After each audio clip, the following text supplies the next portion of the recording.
सभी को नमस्कार। New Catholic mission school Jhabua से कक्षा 11वीं के विद्यार्थियों को हिंदी में स्वागत करता हूं। आज हम पूरक पाठ्यक्रम से वितान भाग 1 से पहला चैप्टर, पहला पाठ जो हमने पहले पढ़ा नहीं था, आज हम उसी को पढ़ेंगे। भारतीय गायिकाओं में बेजोड़ लता मंगेशकर। लता मंगेशकर का नाम शायद भारत के ही नहीं बल्कि विश्व में भी बहुत प्रसिद्ध, बच्चा बच्चा तक उनकी गायकी को जानता है और छोटे बच्चे से लेकर बड़े तक निश्चित रूप से हर रोज़ गुनगुनाते रहते हैं, क्योंकि उनकी गायकी में जो मिठास है, कोमलता है, निर्मलता है, शब्दों का उच्चार है, शायद इसी कोमलता को, निर्मलता को लेकर, उससे प्रभावित होकर ही हर बच्चों के या बच्चे बूढ़े सभी के मुंह पर उनके गाने रहते हैं। उन्हीं के बारे में आज हम पढ़ेंगे। इनके रचनाकार कुमार गंधर्व भी शास्त्रीय संगीत के सम्राट कहे जाने वाले, हम कह सकते हैं, काफ़ी महान शास्त्रीय संगीतज्ञ है। कुमार गंधर्व का परिचय हम लेते हैं। पद्म विभूषण, कालिदास सम्मान जैसे प्रतिष्ठित सम्मानों से सम्मानित पंडित कुमार गंधर्व का जन्म 1924 में सुलेभावी जिला बेलगांव, कर्नाटक में हुआ था। इनका मूल नाम शिवपुत्र साड़ीदार मैया कामकली था। इन्होंने 10 वर्ष की उम्र से ही संगीत में अपना योगदान दिया। गायकी की मंचीय प्रस्तुति उन्होंने 10 वर्ष की अवस्था में ही प्रारंभ कर दी थी। विशेषकर अगर हम देखें, संगीत की मुख्य विशेषता मालवा लोक धुनों और हिंदुस्तानी शास्त्रीय संगीत का सुंदर सामंजस्य है। इनमें मालवा हमारा ही क्षेत्र है। झाबुआ, इंदौर, उज्जैन ये मालवा क्षेत्र में ही आते हैं और मालवा क्षेत्र के ही ये विशेष करके उनकी लोक धुनों पर उन्होंने अपने शास्त्रीय संगीत का आधार रखा है। अगर हम देखें उनका वास्तविक जो, अगर हम शास्त्रीय संगीत जो बोले ना यहाँ पर कि लोक धुन, मालवी लोक धुन और हिंदुस्तानी शास्त्रीय संगीत का सुंदर सामंजस्य, जिसका सुंदर अद्भुत उदाहरण, नमूना कबीरदास जी के पद के गायन है। कबीरदास जी के पदों के गायन को उन्होंने अपने गायन में शामिल किया है। सन 1992 में इनका देहावसान हो गया। पाठ की रूपरेखा पर हम थोड़ा सा, या पाठ का थोड़ा सा कथानक या कथ्य सुने। लेखक ने स्वर साम्राज्ञी लता मंगेशकर की गायकी पर बेबाक टिप्पणी की है, निर्भयता से टिप्पणी की है। उन्होंने लता मंगेशकर के गानपन के बहाने शास्त्रीय संगीत और चित्रपट संगीत में थोड़ा सा अंतर भी स्पष्ट किया है। वैसे इन्होंने कहा भी कि चित्रपट संगीत और शास्त्रीय संगीत में अंतर करना बड़ा मुश्किल है, क्योंकि हर संगीत अपने आप में जीवन को आनंद देने के लिए ही होता है, उसका लक्ष्य वही होता है। संगीत जिंदगी को लय और ताजगी देता है, मन की शांति देता है। हमारे संस्कृति में भी गानों का, संगीत का बड़ा महत्व है। हम वेदों की ओर देखें तो सामवेद, वो भी संगीत, तो संगीत के द्वारा ही यहाँ तक कि बीमारियों को ठीक करने तक में भी संगीत का प्रयोग किया जाता है। तो इस प्रकार हम देखें कि संगीत जीवन में ताजगी भर देता है, मन की शांति मिलती है और समस्याओं से लड़ने की ताकत भी संगीत देता है। निश्चित रूप से गाने और गानों के बोल अलग अलग गाने हैं, विभिन्न प्रकार के, सभी को अपने अपने ढंग से वो गाने अच्छे लगते हैं और अच्छा लगना ही मन की शांति है। वास्तव में यहाँ पर समस्याओं से जूझने की ताकत भी ये देता है। लता मंगेशकर, संगीत की दुनिया में अगर लता मंगेशकर का नाम ऐसा नाम है कि जिन्होंने महान शास्त्रीय गायक को कलम उठाने के लिए मजबूर कर दिया, कुमार गंधर्व को कलम उठाने के लिए मजबूर कर दिया, तो हम इस बात से, इस वाक्य से ही समझ सकते हैं कि एक महान शास्त्रीय गायक को कलम उठाने के लिए विवश कर दिया, मजबूर कर दिया। यानी लता मंगेशकर की गायकी किस प्रकार है। एक महान शास्त्रीय गायक उसके लिए कलम उठाता है, उनके बारे में लिखता है, तो ये अपने आप में उनके लिए भी और हम भारतवासियों के लिए भी बहुत बड़ी बात है। पाठ का सार हम देखेंगे। लेखक ने बरसों पहले बीमारी की अवस्था में, बीमार जब थे, उस समय रेडियो पर एक गाना प्रसारण हो रहा था। उसका गाना बहुत सुरीला लगा लेखक को, लेखक के अंतर्मन को छू गया। वो बड़े ध्यान से, इत्मीनान से उस गाने को सुनने लगे और जब अंत में गायिका का नाम लिया लता मंगेशकर, तो वह अचंभित रह गए। उन्हें ध्यान आ गया कि ये आवाज़ सुप्रसिद्ध गायक दीनानाथ मंगेशकर की बेटी लता मंगेशकर की थी। और उन्होंने यहाँ अपने उसमें लिखा भी है कि सुप्रसिद्ध गायक दीनानाथ मंगेशकर की अजब गायकी ही नए रूप में उसकी बेटी की आवाज़ में प्रकट हो गई, नए रूप में बेटी की आवाज़ में प्रकट हुई।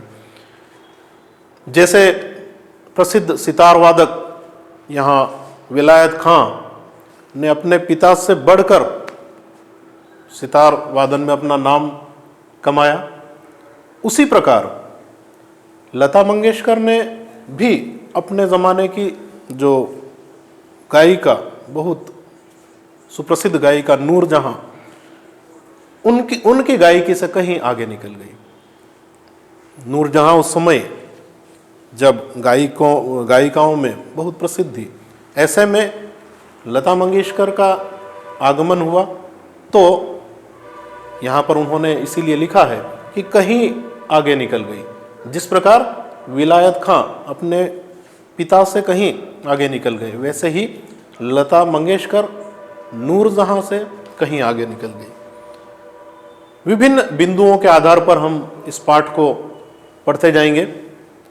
लता मंगेशकर के विभिन्न गुणों को कुमार गंधर्व ने किस प्रकार प्रस्तुत किया है, और साथ ही संगीत हमारे जीवन में भी क्या महत्व रखता है, इस बारे में भी हम समझने की कोशिश करेंगे।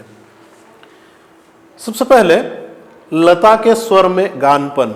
गानपन का मतलब है गाने की लयबद्धता, गाने का वो सुरीलापन। शास्त्रीय गाने और लता के गाने से लोगों को लता के गाने अधिक भाते थे। उसका कारण था उसकी निर्मलता, कोमलता, कोमल आवाज़, सुरीलापन, उनका विशेष करके सुरीलापन, इतना सुरीलापन, इनका कंठ इतना बढ़िया था कि आम बच्चे, बड़े बूढ़े सब गुनगुनाने लगते थे। तो यहाँ पर इसीलिए लता का गानपन उनका सुरीलापन एवं मस्त कर देने वाला स्वर है। श्रोताओं को रागों से नहीं, शास्त्रीय संगीत में राग है और गंभीरता है, और आम लोगों को चाहिए एक मस्त मौला जीवन या मस्ती भरा गीत। तो शायद इसीलिए सुरीलापन श्रोताओं को भाता है। सुमधुर गानपन से मतलब होता है यह गानपन लता के स्वर में 100% यहाँ पर उपस्थित है। और यही लता मंगेशकर की लोकप्रियता का मर्म है, लोकप्रियता का कारण है। आगे हम देखें लता एवं नूरजहां की गायकी में अंतर। जैसा कि पहले बताया कि लता मंगेशकर अपने ज़माने की विख्यात सुप्रसिद्ध गायिका नूरजहां से कहीं आगे बढ़ गई, तो यहाँ पर उसका कुछ अंतर भी है। नूरजहां की गायकी जहाँ एक मादकता, यानी उनकी गायकी में नशा, एक प्रकार का नशा होता था, उत्तान, यहाँ पर इसीलिए मादक उत्तान यानी नशीलापन होता था। वहीं लता के स्वर में एक निर्मलता है, कोमलता है। उनके गायकी में गानपन के जो है वो सुरीला है, और वही सुरीलापन लोगों को भा गया। उनकी कोमलता और मुग्धता का, दोनों का ये संगम है चित्रपट संगीत का। लता के गायन में एक प्रकार का नादमय उच्चार है, आवाज के साथ उच्चारण, सही गायकी और उसमें निर्मलता। उनके गीत के दो शब्दों का अंतर स्वर आलाप से भर जाता है। ऐसा महसूस होता है कि एक शब्द मानो दूसरे शब्द में विलीन हो गया है। यही बात बहुत प्रमुख है कि एक शब्द का दो शब्दों में अंतर ही नहीं, एक शब्द दूसरे शब्द में मानो विलीन हो गया। उनके गायकी का यही अंदाज उनको आगे बढ़ाता है। यहाँ पर लेखक कुमार गंधर्व जी ने लिखा भी है कि लोगों को उनके जो करुण रस से भरपूर गाने ज़्यादा भाते थे, लेकिन उसमें कुमार गंधर्व का मत थोड़ा सा अलग था। उनको लता मंगेशकर के श्रृंगारिक जो गाने हैं वो ज़्यादा पसंद है। वैसे करुण रस की बात करें तो ये मेरे वतन के लोगों इतना सुप्रसिद्ध, इतना फेमस हुआ गाना कि जिसे आज भी बच्चे बच्चे गुनगुनाते हैं। एक उस गाने को सुनकर एक भारतीय होने का, एक हम देशभक्ति का भाव कैसा जागता है, हमें जागृत होता है। ये उस गाने को सुनकर ही वास्तव में उसको सुनने के बाद आंखों में आंसू निश्चित रूप से आ जाते हैं। तो शायद यही कारण है कि लेखक ने लिखा है कि लोगों ने लता के करुण रस के गाने को बहुत अच्छा माना है, लेकिन लेखक का मानना कुछ अलग है। उनका कहना है कि उनके मुग्ध श्रृंगार या श्रृंगारिक जो गाने हैं वो ज़्यादा भाते हैं। शास्त्रीय संगीत और चित्रपट संगीत, चित्रपट यानी फिल्मी संगीत जो आज हर जगह लगातार हर क्षण गाए जाते हैं, इसमें लेखक का कहना है कि शास्त्रीय संगीत और चित्रपट या फिल्मी संगीत में अंतर कर पाना मुश्किल है, या हम कहेंगे कि कठिन है, क्योंकि हर गाना दोनों शास्त्रीय संगीत हो या चित्रपट संगीत हो, दोनों का लक्ष्य एक ही है और वो है आनंद की प्राप्ति। लेकिन फिर भी शास्त्रीय संगीत और चित्रपट संगीत में कुछ अंतर है, तो यहाँ पर ये दिए हुए हैं अंतर, हम पढ़ेंगे। शास्त्रीय संगीत का स्थायी भाव गंभीरता है। शास्त्रीय संगीत में गंभीरता है, बड़े ध्यान से सुनते हैं और उसके बाद उसके आनंद की अनुभूति होती है। लेकिन चित्रपट संगीत में का स्थायी भाव चपलता है, चंचलता है, मस्त मौलापन है। शास्त्रीय संगीत में ताल अपने परिष्कृत रूप में, एक शुद्ध रूप में कह सकते हैं हम, और चित्रपट संगीत में ताल प्राथमिक अवस्था की ताल ही होती है, केवल प्राथमिक अवस्था की ताल। तीसरा, शास्त्रीय संगीत में तालों का पूरा ध्यान रखा जाता है। संपूर्ण पूरे तालों का ध्यान रखकर ही शास्त्रीय संगीत गाए जाते हैं। लेकिन चित्रपट संगीत में आधे तालों से ही काम हो जाता है, उपयोग हो जाता है, और उसमें अपनी पूर्णता समाहित हो जाती है, क्योंकि इसकी लयकारी वो आसान है। लेकिन शास्त्रीय संगीत की लयकारी थोड़ी कठिन महसूस होगी, क्योंकि उसमें गंभीरता है। शास्त्रीय संगीत लगभग 3 साढ़े 3 घंटे पूरी एक महफिल होती है, उसके बाद उसके आनंद की अनुभूति होती है 3 से साढ़े 3 घंटे तक। लेकिन चित्रपट संगीत में केवल 3 साढ़े 3 मिनट में ही उतनी ही आनंद की अनुभूति हो जाती है जितनी कि शास्त्रीय संगीत में 3 साढ़े 3 घंटों में आनंद की अनुभूति होती है, या हम कहेंगे उसकी गंभीरता को लेकर बड़े ध्यान से सुनते हुए अंत में उस आनंद को प्राप्त करते हैं। लेकिन चित्रपट संगीत जैसे कि बताया कोमलता, निर्मलता या मस्तता है, तो 2 या 3 या 4 मिनट में ही इसके आनंद की अनुभूति होती है। शास्त्रीय संगीत के गायकों को चित्रपट संगीत का ज्ञान होना आवश्यक नहीं है। शास्त्रीय संगीत के जो भी गायक हैं उनको चित्रपट संगीत का ज्ञान होना कोई ज़रूरी नहीं है, लेकिन चित्रपट संगीत के गायक को शास्त्रीय संगीत का ज्ञान आवश्यक है, तभी वह उस सुर या लय को पकड़ सकता है, सही गा सकता है। तो इस प्रकार ये कुछ 2-4 अंतर हैं और अधिकतर परीक्षा में इसे पूछा भी गया है। आगे पॉइंट है गायिका में लता का स्थान। वास्तव में संगीत की दुनिया में हम देखें अनेक गायक हैं, बहुत सारे गायक हैं, लेकिन उन गायकों में विशिष्ट अगर हम देखें तो कुछ है।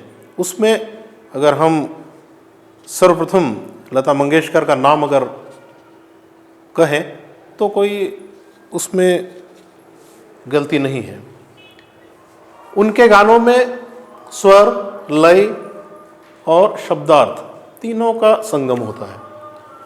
गाने की सारी मिठास, सारी ताकत, उसकी रंजकता, रिझाने की शक्ति कहते हैं हम, उस पर आधारित होती है। लता का स्थान अव्वल दर्जे के खानदानी गायक के समान है। लता का स्थान अव्वल दर्जे के खानदानी गायक के समान है। लेखक ने यहाँ पर बताया कि किसी ने पूछा कि क्या लता शास्त्रीय गायकों की 3 घंटे की महफिल जमा सकती है।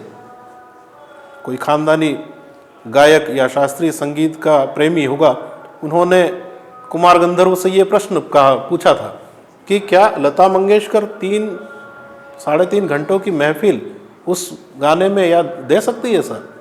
तो कुमार गंधर्व जी ने उन्हीं से प्रश्न किया था कि क्या कोई प्रथम श्रेणी का शास्त्रीय गायक केवल 3 साढ़े 3 मिनट में चित्रपट का गाना इतनी कुशलता से या इतने रस से भर कर गा सकता है। शायद उसे उत्तर मिल गया होगा, क्योंकि वास्तव में ऐसा संभव नहीं है। प्रथम श्रेणी का गायक जो है वो निश्चित रूप से उनमें भी अपनी क्षमता है, अपनी अलग श्रेणी है। वैसे कि वैसे फिल्मी गीत गाने वालों की अपनी एक अलग पहचान है। इसीलिए वह कहते हैं कि शायद ऐसा नहीं है कि प्रथम श्रेणी का गायक 2-3 मिनट में उतना ही रस से गा सके, ऐसा संभव नहीं है, शायद नहीं, इसीलिए लिखते हैं वे। खानदानी गवैयों ने आगे भी उन्होंने कहा कि खानदानी गवैयों ने चित्रपट संगीत पर यह आरोप लगाया है कि लोगों के कान बिगाड़ दिए। चित्रपट संगीत ने लोगों के कान बिगाड़ दिए हैं, ऐसा आरोप खानदानी गवैयों ने लगाया। किंतु लेखक का मानना है कि चित्रपट संगीत ने कान बिगाड़े नहीं बल्कि सुधारे हैं, और उसका प्रमाण हम यही दे सकते हैं कि आज छोटे बच्चे तक गीत गुनगुनाते हैं। तो इससे बड़ा उदाहरण और शायद कहीं नहीं है। चित्रपट संगीत का महत्व, लेखक का मत है कि शास्त्रीय गायक आत्मसंतुष्टि प्राणी है। उन्होंने शास्त्र शुद्धता को कर्मकांड की तरह तूल दे रखी है। जबकि चित्रपट संगीत या फिल्मी संगीत ने संगीत को आम लोगों तक पहुंचाया। शास्त्रीय संगीत उस समय अगर हम देखें तो राजा महाराजा या बड़े उसमें महफिलों में 2-3 घंटे उस गायन को सुनते थे और आनंद की अनुभूति लेते थे। आम इंसान के बस की बात आम इंसान में नहीं था, लेकिन चित्रपट संगीत ने आम इंसान को संगीत की पहचान बताई। शायद इसीलिए यहाँ पर लिखा कि आम लोगों तक पहुँचाया है, और इसका श्रेय निश्चित रूप से हम चित्रपट संगीत को देते हैं, लता मंगेशकर और उनके चित्रपट संगीत या फिल्मी गीतकार को देते हैं। आज लोगों को शास्त्र शुद्ध और नीरस गाना नहीं, बल्कि सुरीलापन, भावपूर्ण गाना, अर्थ, शब्दार्थ सही, ये विशेष करके हम देखें सुरीलापन और भावपूर्ण, जिसमें कुछ भाव उत्पन्न होता है, सुख दुख का एहसास होता है, जिसमें सुरीलापन हो, वो लोगों को चाहिए। लोग आजकल ये भी कह सकते हैं कि अभी भाग दौड़ का जीवन है, ऐसे में 2-3 घंटे की महफिल में वो आनंद की अनुभूति के बजाय फिल्मी गीत गुनगुनाते हुए अपने मन में जो शांति और अपनापन जो है उत्पन्न करते हैं। चित्रपट संगीत का लचकदार होना ही उसकी सबसे बड़ी ताकत है, सबसे बड़ी शक्ति है कि गाने लचकदार होते हैं। चित्रपट संगीत में नवनिर्माण की संभावनाएं बहुत है। जिस प्रकार शास्त्रीय रागों का चित्रपट संगीत में विभिन्न दिग्दर्शकों ने उन्हें शामिल किया है, वैसा ही चित्रपट संगीत में राजस्थानी, पंजाबी, बंगाली या अन्य जो लोकगीत हैं उनका समावेश हुआ है, और आज उसी धुन पर विभिन्न लोकगीत वगैरह भी हम सुनते हैं। इसलिए हम कह सकते हैं कि चित्रपट संगीत का क्षेत्र निश्चित रूप से व्यापक है, ज़्यादा है, और दिनों दिन निश्चित रूप से इसका अधिक विकास होता जा रहा है। शास्त्रीय संगीत बहुत कम लोगों को पसंद आता है। अपने आप में ऐसा नहीं है कि लोगों को पसंद नहीं आता, हर किसी की अपनी इच्छा है, लेकिन फिर भी अगर हम व्यापकता देखें तो चित्रपट संगीत की व्यापकता ज़्यादा है। अंत में एक बार और हम लता चित्रपट संगीत की साम्राज्ञी, लेखक कुमार गंधर्व जी ने लता मंगेशकर के बारे में लिखा है कि लता चित्रपट संगीत की अनभिषिक्त यानी बेताज साम्राज्ञी है। वास्तव में निश्चित रूप से हम कह सकते हैं कि ये वाक्य सही है, क्योंकि आज लता मंगेशकर ने हर किसी के दिलों पर राज किया है और आगे भी करती जा रही है। छोटे बच्चों से लेकर, मैं बार बार बोल रहा हूँ, छोटे बच्चों से लेकर बुजुर्ग तक इनके गानों को बड़े तन्मयता से सुनते हैं, ध्यान से सुनते हैं, और उसका कारण है उनकी कोमलता, स्पष्टता, सुरीलापन, उनका गानपन। अनेक गायक गायिका, आज दुनिया में अनेक गायक गायिकाएं हैं, सबकी अपनी अपनी पसंद है, लेकिन उनमें अगर लता मंगेशकर का नाम देखें तो निश्चित रूप से सबसे ऊपर श्रेणी में उनको ले सकते हैं, क्योंकि उनकी लोकप्रियता आज सबसे अधिक है। लगभग आधी शताब्दी से जनमन पर वे छाई हुई है। ये लेखक जी लिखते हैं कि यह एक चमत्कार है जिसे हम प्रत्यक्ष अपनी आंखों से अपने इर्द गिर्द होता देख रहे हैं। ये बहुत बड़ी बात है कि आज हम जिस क्षेत्र में रह रहे हैं, वैसे भी अगर हम देखें, झाबुआ हमारा मालवा क्षेत्र तो और ज़्यादा हमारे लिए स्वाभिमान की बात होगी, क्योंकि लता मंगेशकर का जन्म भी इंदौर में ही, इंदौर से जुड़ी हुई है। तो निश्चित रूप से मालवा क्षेत्र को बहुत बड़ा योगदान लता मंगेशकर के रूप में मिला है। लता मंगेशकर का नाम संगीत में किस प्रकार बहुत अधिक प्रसिद्ध है, ये तो हम समझ सकते हैं, और साथ ही उस बात को भी हम देखें कि निश्चित रूप से गायन, संगीत हमारे जीवन में किस प्रकार प्रभावित करता है। तो आप ज़रूर एक बार इस पाठ को घर पर पढ़ेंगे, समझेंगे। धन्यवाद।